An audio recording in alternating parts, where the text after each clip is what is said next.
गेले काही दिवस महाराष्ट्राच्या राजकारणात बरीच उलथापालथ होतीये आणि त्याविषयीचे व्हिडिओ सातत्याने विवेकने केलेत। पण दुसरीकडे राष्ट्रीय राजकारणात सुद्धा अनेक घडामोडी घडतायत। आता कोणत्याही संविधानिक पदावर असलेली व्यक्ती ती निवृत्त जरी झाली तरी त्या व्यक्तीकडे आपण आदराने पाहतो। त्यामुळे अशा व्यक्तीने माध्यमांसमोर किंवा कुठेही बोलताना विचारपूर्वक बोलणं आणि तारतम्य बाळगणं हे खूप गरजेचं असतं। पण काही व्यक्ती नाही करत विचार आणि उधळतात मुक्ताफळं। अशाच एका व्यक्तीबद्दल आज आपण बोलणार आहोत आणि ती व्यक्ती म्हणजे भारताचे माजी उपराष्ट्रपती हमीद अन्सारी।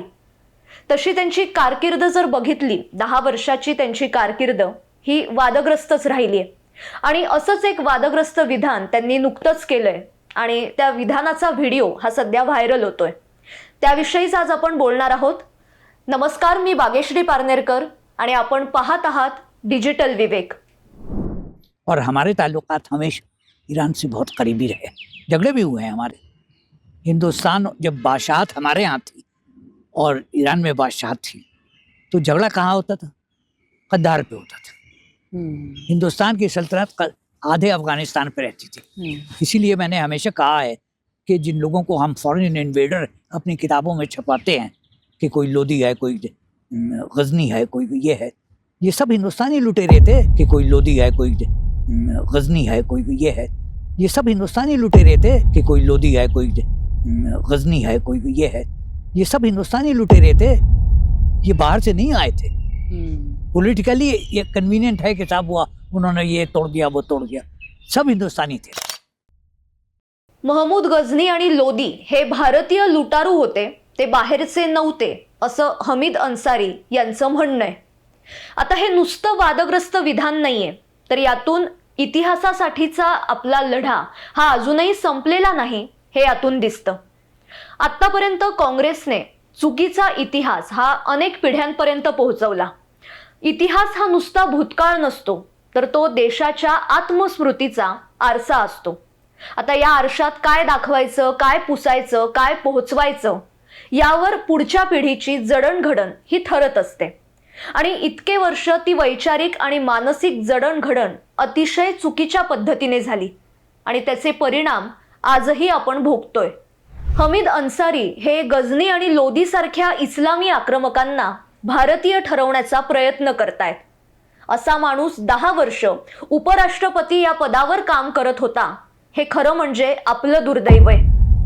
हमीद अन्सारींचं विधान हे इतिहासाचं विकृतीकरण करणारं आणि हिंदूंच्या जखमांवर मीठ चोळणारं असल्यामुळे त्यांचा समाचार हा घ्यायलाच हवा। भारतात राहून संविधानिक पदावर काम करत असताना भारत विरोधी गरळ ओकण्यासाठी तसे ते प्रसिद्धच होते। 10 वर्ष देशाचे उपराष्ट्रपती, अलीगढ मुस्लिम विद्यापीठाचे कुलगुरू, केंद्रीय अल्पसंख्याक आयोगाचे अध्यक्ष, भारताचे परदेशातील राजदूत अशा अनेक महत्त्वाच्या पदांवर काम केल्यानंतर इस्लाम खतरे में है अशी बांग यांनीच दिली होती। त्यांच्या म्हणण्यानुसार भारतातील मुस्लिमांना इथे असुरक्षित वाटतं। उपराष्ट्रपती पदाच्या काळात भारतातली गोपनीय माहिती पाकिस्तानच्या ISIला पुरवल्याचा आरोप सुद्धा त्यांच्यावर झाला होता। 2007 ते 2012 आणि 2012 ते 2017 या काळात ते उपराष्ट्रपती या पदावर काम करत होते। 26 मे 2016 मध्ये इराण दौऱ्यादरम्यान ते असं म्हणाले होते की भारतात अल्पसंख्याक विशेषतः मुस्लिमांमध्ये असुरक्षिततेची भावना आहे। 2019 मध्ये CAA आंदोलनादरम्यान ते असं म्हणाले की नागरिकत्व आणि धर्म यांना जोडणं हे संविधानाच्या भावनेच्या विरोधात आहे। ऑगस्ट-सप्टेंबर 2019 मध्ये कलम 370 हटवल्यानंतर त्यांनी असं म्हटलं होतं की काश्मीरवरील भारताच्या धोरणामुळे आंतरराष्ट्रीय टीका वाढू शकते।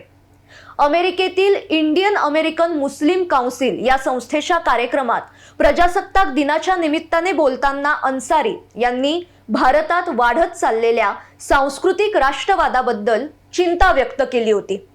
आता भारत विरोधी शक्तींच्या व्यासपीठावर अशी विधानं करणं ही गंभीर बाब आहे आणि हेच अन्सारी महाशय आता महमूद गजनी आणि लोदी सारख्या इस्लामी आक्रमकांना भारतीय ठरवण्याचा प्रयत्न करतायत। इसवी सन 1000 ते 1026 पर्यंत या महमूद गझनीने भारतावर 17 वेळा आक्रमण केली आणि प्रचंड लुटमार केली. आपल्याकडच्या अनेक मंदिरांचा विध्वंस केला. यामध्ये गुजरातचं सोमनाथ मंदिर हे एक प्रमुख होतं. आणि याच गझनीला भारतीय ठरवून काँग्रेसला त्याच्या आक्रमणांवर, त्याच्या लुटमारीवर पांघरून घालायचंय का? काँग्रेस आणि त्याची इकोसिस्टीम कायमच परदेशी आणि खास करून इस्लामी आक्रमकांचं उदात्तीकरण करत आलीये. यातून त्यांना नेमकं काय सिद्ध करायचंय? बाहेरचा शत्रू हा नंतर, पण आपल्याच देशात आपला एक शत्रू आहे आणि जो कायमच अशी विधानं करून इतिहासाची मोडतोड करत आलाय. इथे प्रश्न केवळ हमीद अन्सारी यांनी केलेल्या विधानाचा नाहीये, तर तो दीर्घकालीन वैचारिक जडणघडणीचा आहे. काँग्रेस आणि डाव्या विचारसरणीशी जवळीक असलेल्या इतिहास लेखनाने कायमच मुघल आणि इस्लामी सत्तांचं उदात्तीकरणच केलंय.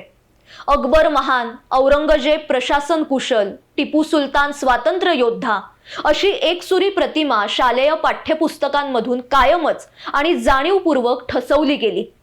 त्यांनी आपल्यावर किती आक्रमणं केली, इकडे येऊन किती अत्याचार केले, किती लुटमार केली, किती विध्वंस केला, हे कायमच दडवलं गेलं. याउलट भारतीय राजांची, वीरांची कथा संकुचित चौकटीत अडकवली गेली. आपला खरा इतिहास आपल्यापासून लपवला गेला आणि ही नियोजनबद्ध पद्धतीने आखलेली वैचारिक रणनीती होती. धर्मनिरपेक्षतेच्या नावाखाली हिंदू समाजाच्या स्मृती जाणीवपूर्वक पुसल्या गेल्या. परकीय आक्रमकांना आपलं ठरवण्याचा प्रयत्न हा याच मानसिक खच्चीकरणाचा एक भाग आहे आणि अन्सारींचं हे विधान याच परंपरेचा पुढचा अंक आहे. याउलट गेल्या दशकात केंद्र सरकारने इतिहासाचं पुनरुज्जीवन करण्याचा प्रयत्न केला.